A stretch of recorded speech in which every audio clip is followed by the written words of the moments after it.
Hey everyone, this is Chris here. A friend of mine was asking me, hey Chris, the FCM 36 PaK 40 is leaving the premium shop soon.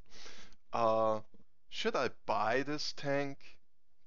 Yes or no? And I'd like to demonstrate with a game and why you actually should. What is the tank really good at? So in short, he's really good at clubbing baby seals. If you are in the tier 3 game and you are on one of the small maps, then this thing is absolutely OP. Otherwise, it is a very good looking tank. I really like how the model looks. It has lots of great details, especially inside. Um, it is a tier 3 tank. It has no limited matchmaking as far as I know, and it features a German gun. The history of this vehicle is basically it's a Lorraine tracked vehicle captured by the Germans and outfitted with a PaK 40 with great 15 rounds per minute. That's about 3 seconds reload with a very good penetration of 98 at tier 3. This like you do not have to worry about penetrating stuff, even in if you come into the occasional tier 5 game. The damage of 110 is absolutely astounding. Again, especially for a tank that absolutely can get into tier 3 games, where you can two-shot most vehicles and one-shot a lot more. The gun is kinda accurate-ish. I have not noticed it dispersing too much, and the aim time with 1.5 seconds is just hilarious. So this tank is all about its gun and its view range. It comes with a base view range of 400 meters with binoculars, which I would absolutely recommend this tank having, 500 meters. The smaller maps, especially Mittengard and Province, are all about 500 square meters large, so you can and will spot from one end of the map to the other. Especially Mittengard, where you start the game basically with binoculars up, you will spot everything except artillery. And heck, even there you have a chance. Um, it it has 24 kilometers per hour top speed, which is very slow, and it can reach that, but it's still a very sluggish tank. It's very slow. Um, it has no armor whatsoever, 40 millimeters in the hull on the thickest part. Uh, while you can bounce something on the front in a tier 3 game, it will probably never happen, especially when the casemate is such a big and juicy target. Now, something I noticed is that the upper front here of the mantlet seems to absorb shots very good. I haven't yet looked at the tank in Tank Inspector, but if you shoot at this thing, try to aim here on the cheeks or here, ideally with HE, and you will absolutely penetrate it. Um, Gun traverse is very good. Traverse speed of 37 degrees is also rather good. The radio isn't something to cry home. Definitely recommend camouflage net, binocular telescope, and the gun laying drive. It can't even equip a rammer. Coded optics, not really useful. You are not at move that much, and anything else just doesn't make sense. Um, Keeping generally a loadout of good mix of premium rounds for the occasional tier 5 game, and where it will happen that I actually have to go against KV1, who can one-shot me. I only have 180 hit points and no armor, so you don't want to get into a dangerous engagement with this tank. City maps are your bane, and well, you can have some fun on ends where you can spot from one end of the trailer racks to the other and hopefully shoot something that's moving there. but generally. This tank is sit back, shoot forward, let everyone else carry. You are support, you're gun support, you're all about that gun. And I'm kind of demonstrating it now with the game I'm showing. So we're here on Province, which is a rather small map. As I said, 500 meters. You can see it here. The whole map is, with the binoculars, I can spot all over the place. Only the enemy spawn is not shown to me, and I only need to move a little bit to have that actually in my sight. This is a typical tier 3 game. This map only appears to low tier tanks. Wanted to say panzers. And lots of people love camping here on both sides, and this is one of those games where everybody camps.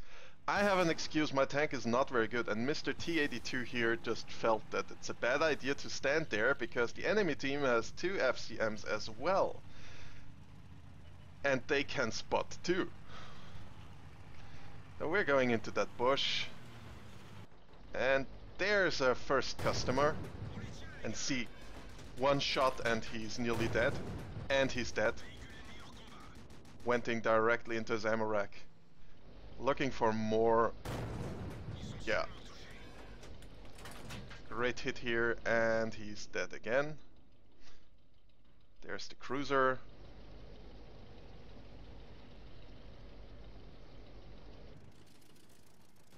We have lots of tanks just camping here. The 3A and the 1C down here are just standing there. There's another cruiser who made the mistake of driving here. One shot at the medium 2. Or was that a one shot? Made a very bad shot here. Yeah. But as you can see, the rate of fire on this tank is just amazing. Going for the Chiha. But he's in a very good position. I kind of think about engaging the 1Cs down there, but that would expose me to the other FCM PaK 40, and I do not. I'm pretty much sure at this point that it's standing here somewhere, taking pot shots.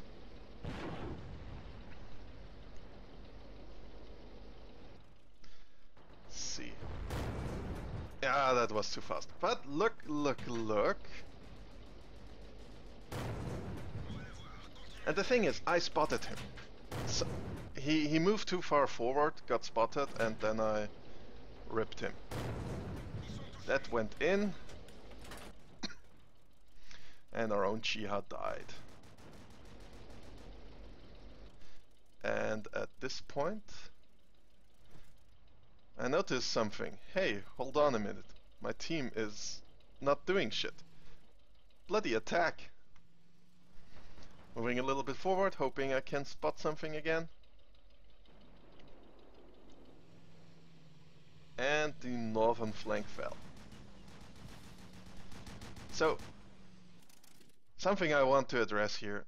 Dear 1C drivers, your gun is so inaccurate and has such low penetration on higher ranges, it's not useful for you to stand somewhere behind and snipe.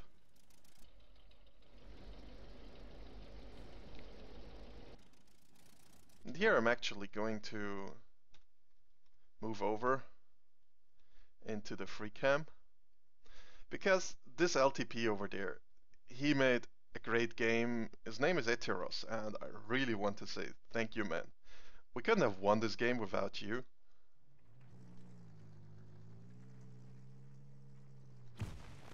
He's engaging the Chiha and the cruiser over here,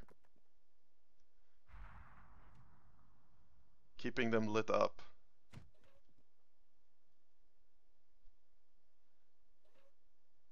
And basically locking them down.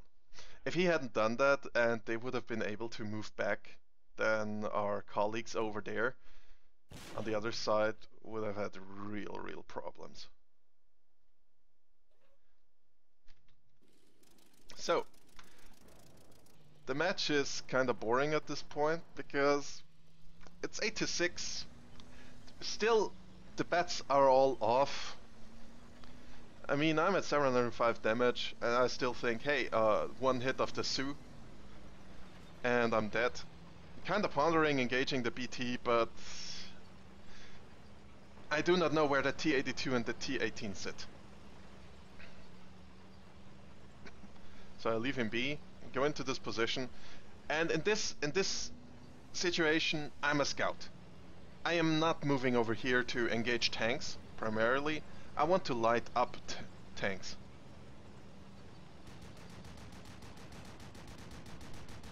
One C is putting in effective fire at the other side. And I move here and I think, oh shit, the BT7 is here and he's lighting me up. I just know that he's lighting me up. And as you can see, he's getting lit up himself, but I receive so much fire. Thankfully, nothing hit. I'm so lucky. I don't know why there are shots put into the rock.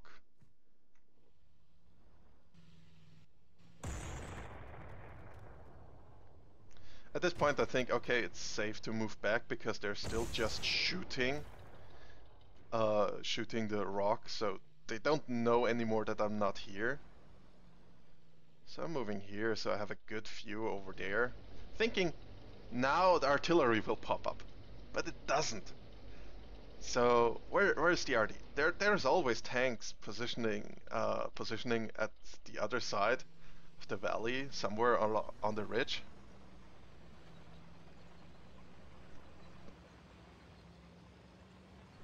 But not today.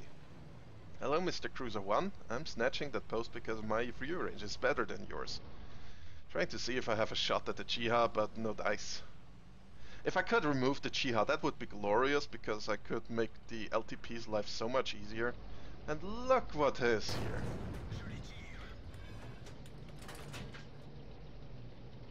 Now he's not so brave anymore. There's a T-70, but...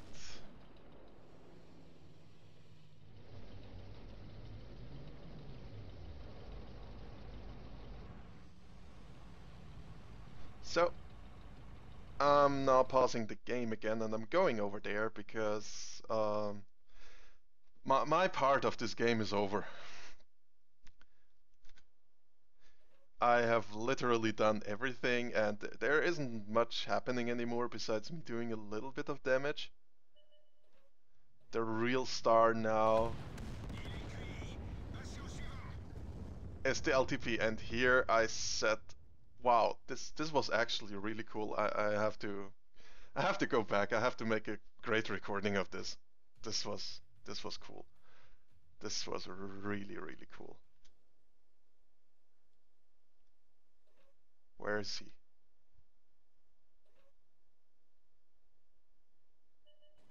There he is. Wonderful. Ah, wonderful.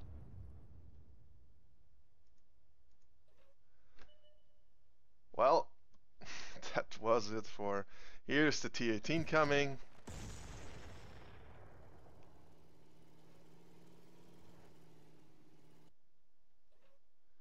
And at this point I just had it with my team. There were so bloody donkeys here. Now where's the T-18? There he is.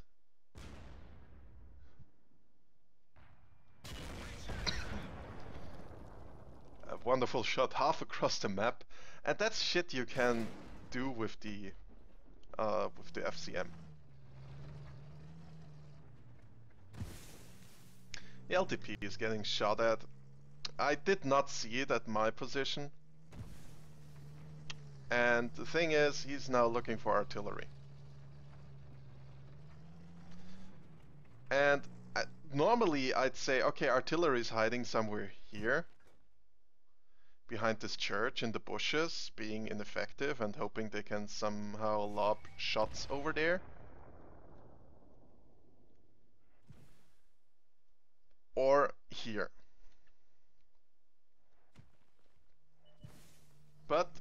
Sue was actually hiding over there. And that's not a bad spot if you think about it. You have good fire over most stuff, and well, but not good enough. Also, you can easily be shot at. So that's the summary of the battle, and it was really, really good fun. I mean, Mastery Badge Ace Tanker, Confederate, Patrol Duty, High Caliber, Scout, 40,000 credits done, 4,230 experience points, thanks to it being the first win of the day. Should you buy this tank? Yes. Yes, if you want a tank that is really, really easy to play and easy to farm daily credits with, yes. I primarily started using it more in the last few weeks to train my crew for the 155 Foch. But then I found out, holy shit, this thing just rips ass. Um, I mean, looking at the damage and at the experience, nobody in the team did even half the damage I did in this machine. Heck, not even the enemy FCMs really were that good. I mean, one got off one shot. But to be fair, I focused them down because I had to. I knew how dangerous they were. From my own experience, I am an FCM driver. And as you can see, the ammunition is dirt cheap. I shot 15 times and it just cost 1,000 credits, and I got 37,000 back. So it also makes a great amount of credits. Most of the damage done, 1,164. Just 050 kilometers driven, and 702 damage due to detecting and detracking. I mean, yes, get it. That's all I can say. Alright, I'm currently preparing a video review for the Waffle Trigger on Panzer IV because I want to assist some people in how to drive this thing. Uh, well, hopefully I can upload this video this week. Either way, you have a fine day, folks, and keep on hitting those machines.